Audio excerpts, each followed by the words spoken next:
Do you think society still need religion? Do you think society still need religion? Okay. Or they don't need, society don't necessarily need religion? Oh, we do. How? We do need religion.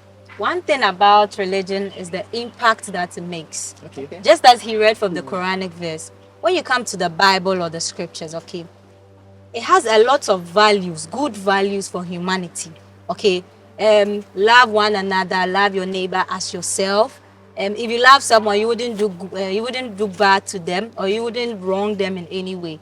And so religion goes a long way to even settle disputes, help us. There is this brotherly connection and this brotherly love. And most importantly, the values or the good values I'm talking about. Talk about honesty, talk about respect, talk about morality, good sense of morality. You find all these things in the Quran and then the Bible and even in the African traditional religion. And so most definitely society needs religion. I believe so. Okay, nice, Yeah. nice. And to add up to what she said, I think religions set as it gives humanity guidance, right? Because if you are in a place, you move to a new place and you know nothing of their rules, right? Your next neighbor is the one to tell you that this is what we do here. Okay. That's how religion is with us. Religion is abstract. We don't see it, we can't hold it. But I think religion is like another human being beside us, because it is what you know in your Bible and the Quran, that is what you do, right? Okay. So, for example, you are working, but you're having heavy things, and I don't have anything on me that is heavy. I can decide to help you. But how do I come about helping you? Because I know that when I do good to somebody, or when I help somebody, the favor would what return to me. Do you get me? Because when you believe that when you do something for somebody, it will also happen to you, you will do it. Do you get me? And where do you get this idea from? From the Bible, from the Quran, from your religion in which you are born in. Do you get me? Yes. So I think yes. Okay. To add up to what my sisters have said, looking at a world where we are losing our moral values, we are losing a lot of culture, we are losing a lot of self important things. I think religion is very, very much needed in this world. Okay? Religion has done a lot of good more than harm, I would say. Religion has done a lot of good more than harm. Back then, religion was one thing that was keeping humans in check. Exactly. It was keeping humans in check. Every religion has a set of norms or rules that when people follow up, it helps them, it guides their life. But looking at our world nowadays and seeing how things have turned around, I think that it's best we go back. We go back and look at these norms, these regulations that were guiding us. One thing that I love about Buddhism is that they have this rule that you have to live your life in a way that you don't have hate. You are not attached to the things of this world. You don't envy somebody for having more than you. And this is one good moral value. Exactly. And it is because of religion. Looking at how the Buddhists are living their life, looking at how even the Roman fathers they are living their life, looking at how the imams are living their life, you can see that religion shapes people's life for the better. You can see it very, very well that religion saves the life of people for the better. So I think that yes, society really, really needs religion. Yeah. Nice. I like the way you I think there is no way one can argue that religion has lost its relevance. Even though some people have questioned the relevance of religion in contemporary societies. But I think religion has given room for good morals, morality, ethics. Exactly. Religion has, I think, if you look at religions, Islam, Christianity, and other religions, they have norms, as he rightly said. They have norms, like you have to be charitable, you have to be kind to others, you should avoid arrogance, you should don't harm any other. So these are some of the good things, the good morals that I think religion has brought into our lives. So if a thing like this exists and you think it should lose its relevance, I think it's not justifiable. I still think religion is is very important. And it's very Great, good. great. So, like, to get you clear, what you're trying to say, you can say that religion is the foundation of everything, right? Yeah, very much. Okay, that's nice. So, on this note, I want to know, does your religion compels you to do good in a society? If yes, how? How does it do? And if not, why? I think yes, it compels you to do good because when you go back to the Bible or the Quran, Okay. you should know that we are not the only ones that existed. People existed before us, and then whatever is happening now, it has happened before.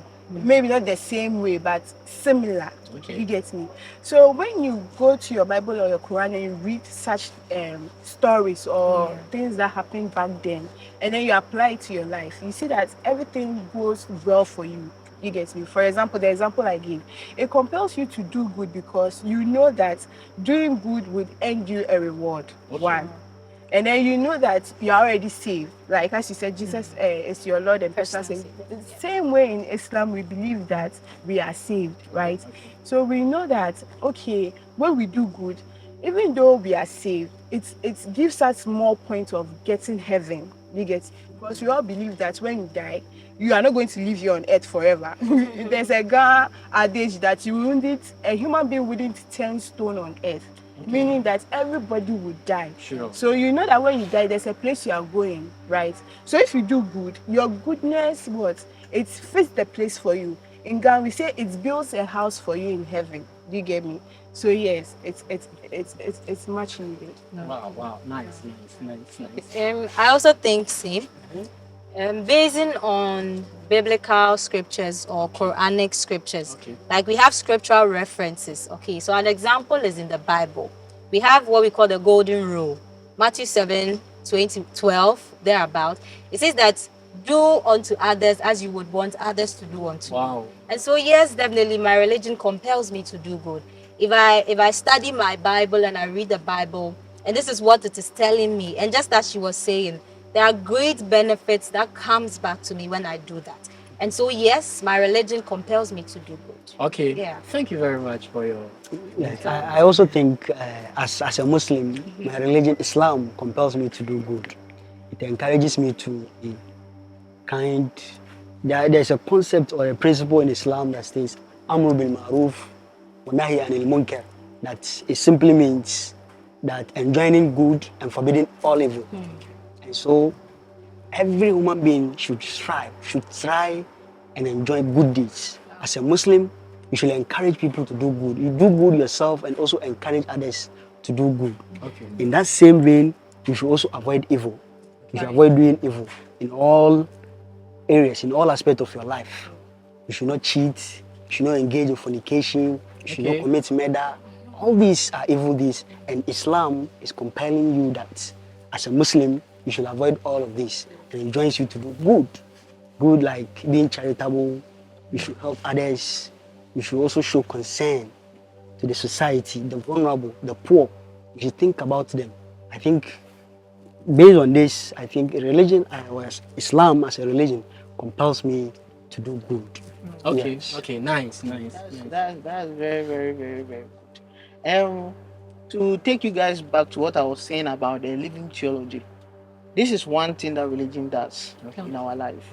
It helps us to live a good life.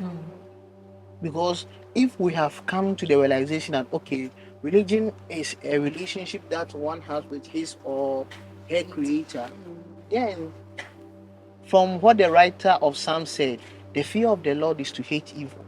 You get it? So religion actually guide us to do good and avoid evil, as Jaffa was saying.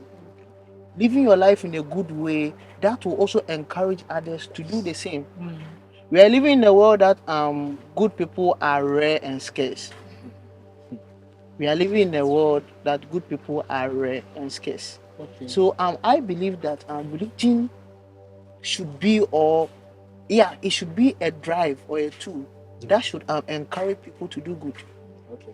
It should encourage people to do. Okay. Nice. Oh, what you guys said through it, nice. And I've taken something from it. And then you see, I also find interest in that because even my religion, as I said, African traditional religion, even emphasize on the fact that this religion actually preach about communalism. Okay. So if even one or the other ask you to do something. Yes. And you also, you mentioned that you believe in heaven, and then you also believe in something called ancestral world. Okay. Because we perceive this world to be two. That's dualistic worldview. We have spiritual world and the physical world. One way or the other, every person has to go through these two worlds. So there are some things that you must do in order to get to the ancestral world. Do you get it? So being doing good to people, not discriminating against others. Do you get it? Because we believe that what you do on earth here is how they are going to welcome you in the ancestral world. So in this case, yeah, it confers you to do good. nice. Yeah.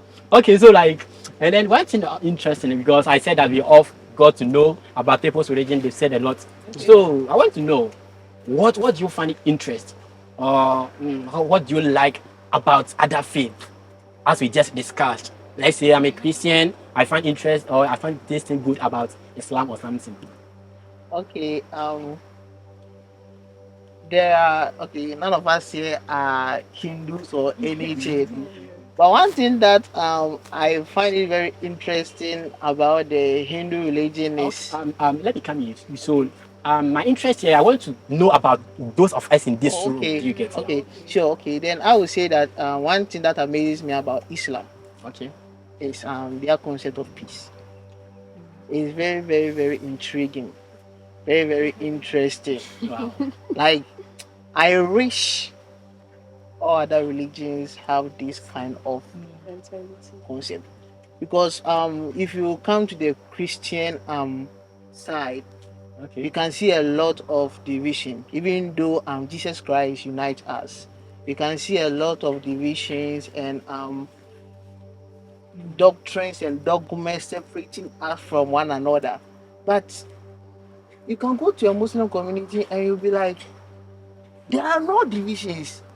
These people are like, they are one. Like, you don't see a charismatic Muslim, a Protestant Muslim, a spiritual Muslim, an Orthodox Muslim, or no. Yeah, so that's one thing that. All right. Nice, though. Nice, though. Okay, so Sabi really enjoy and I admire Islam. Okay, like I said earlier, that I'll make one day get married to a Muslim. Oh. Yeah, That's fine. That's a good idea. But one thing I think I like about Christianity, when they go to church, they don't only pray. Okay. They also enjoy. They also engage in the drumming, music. They entertain themselves. So I think it's a very good thing, a very good aspect of Christianity that I really like very much. Okay. Yeah. Okay. Well, for your religion, African traditional religion. Oh, wow, I like we are that. all Africans, and so more or less that's the roots. Okay. Although Christianity and Islam comes in, but one thing about what you said, the hospitality, is so true, because this religion already existed before Christianity and Islam came. That's true. But they accommodated all these religions, and then they are striving as we talk now. And so I like the hospitality aspect, and it's very good. It's one beautiful thing about African traditional religion. Especially the food. You and food. Right. Yes. Food is good. Food is good though.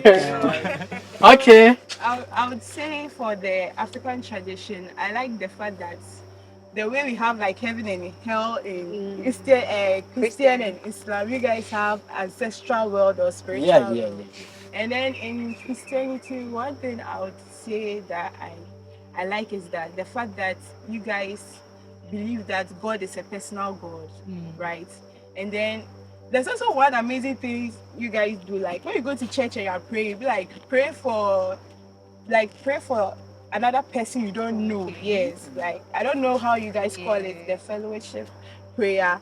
You see them praying, but they are not praying for themselves, or they are not praying for their own interests. They are praying for other people around the world they don't even know, they have never met before. Yeah, I think that's one amazing person. Wow, amazing. It is good to get to know about your faith, what you see, and what you know about how to. Okay, so as you know, you guys told me that it is good to have religion, or societies actually need religion. Yeah. And my issue here is that, you see, in society too, we are living with human beings. Do you get it? People from different backgrounds. And then human beings also have some needs. Yeah. So my main point here, we want to focus on things which is very going on in this country or Okay. in society, like mental health. Because there are some situations where you see people going through a lot, striving a lot, and then they need help and other kind of things. So here I want us to bring the faith and mental health together. Okay. So our faith or religion in the society, how does it contribute? So first of all, I want to ask, what is the typical Ghanaian perspective about mental health? When they see somebody who they perceive to be mad, they wouldn't go near the person. They wouldn't even help the person. Even the family the person comes from,